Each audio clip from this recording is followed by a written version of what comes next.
Just kidding. I was just going to do that for Pastor Mike because he told me not to. Alright, hi, my name is Betsy. I'm here to tell you how Ignite and Audacity has impacted my life. I came here whenever I was in 6th grade, whenever we were in the building over here with Audacity, and the church was in the Ramada Inn. It took a while for me to get here. There was one person who came here, and she worked with my mom, and she would be like, I would go up to work with her, and she'd be like, Betsy, you need to come to Audacity. And I'm like, I gotta go to my dad's. Sorry, can't go. And then every time she saw me, okay, can you come this time? I gotta go to my dad's. Right, gotta go to my dad's.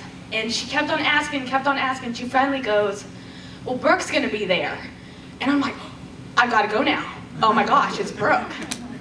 So I go in there and I'm like a sweater, like my hands sweat and all that. So I'm going in there and I literally have pools of sweat in my hands, and I get in there and then this tall, lanky dude comes up to me and he's like, hey, what's up? He high fives me and then he goes, ew.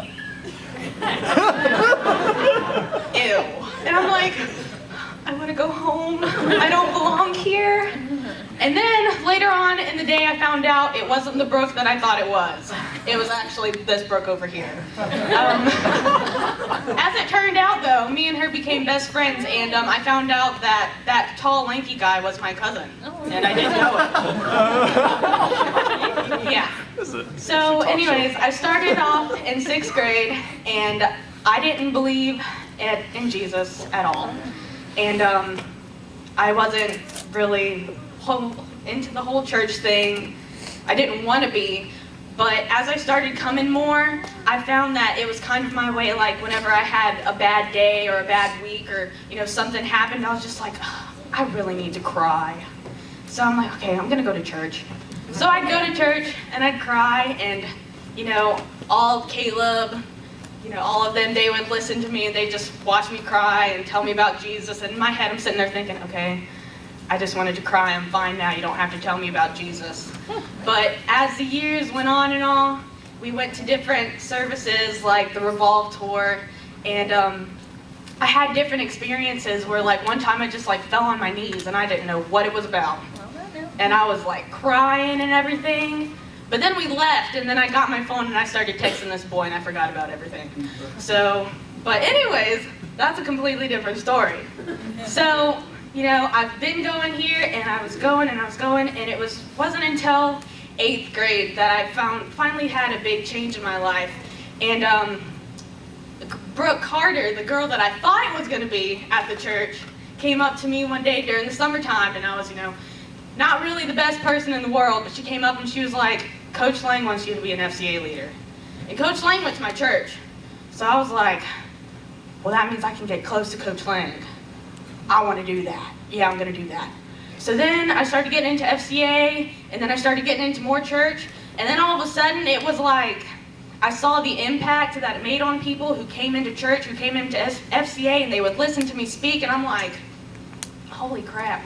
I think I just did the wrong thing, because everybody's like, I got the lights on me now, and everybody's like, Betsy, don't mess up. And I'm like, all right. So then it started getting serious for me. And I dropped everything, cussing, all that, and I just gave it all to God there. Praise the Lord. Yeah. Me and my mom finally stopped hating each other because we didn't have a good relationship. Thank the Lord for that. Well, that we have a good one now. Each other before. That's a fun monologue. Anyway, I love it. But this church has been there for me through a lot. I've gone through so many different trials, and I've gone through so many different phases in my life, from being gothic, wearing glowing skinny jeans and hair that's pink and different stuff like that. I've gone through so many stages, but yet they never looked down on me. They were always very helpful, even whenever I didn't want their help. They really, literally, it's kind of really funny because they literally became my family in a literal way. Because everybody started getting married, and then it was they all yeah. So I really can't get rid rid of them, even if I wanted to, which I'm okay with that because I love them. You know, they've been there for me, and I'm going into my junior year. If it wasn't for them, you know, my career path, I wanted to be a doctor, not because I wanted to cut people, because I hate blood. I can't even look at my own wrist. I didn't want to be a doctor for that, but I wanted to get the money. But now I've, you know, changed my career paths a lot of times, but now I'm set in the fact that I want to be in the ministry. Amen. And I wouldn't be where I am today if it weren't for my Ignite Church family and my family, you know. So, thank you.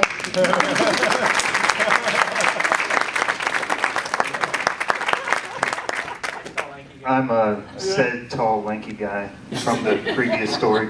So, man, that's such a blessing being a youth minister and hearing one of the youth get up and talk about that. And I've learned two things from Betsy. Is one that, well, I forgot the second one because the first one's just etched in my head now, is that Caleb, you are considered gothic because you wear tight, skinny, glowy jeans. So, you know, that's awesome. All right, so hey, I want to stop right now and do something real quick before we move on any further, because Pastor Mike has said something the past few weeks over and over again. And he said that he wants to make the next 5 years an emphasis on prayer. And right now, I want to just say that this youth group, the kids, we see the next generation. Yeah. I want to bathe them in prayer right now. Is that okay? Yeah.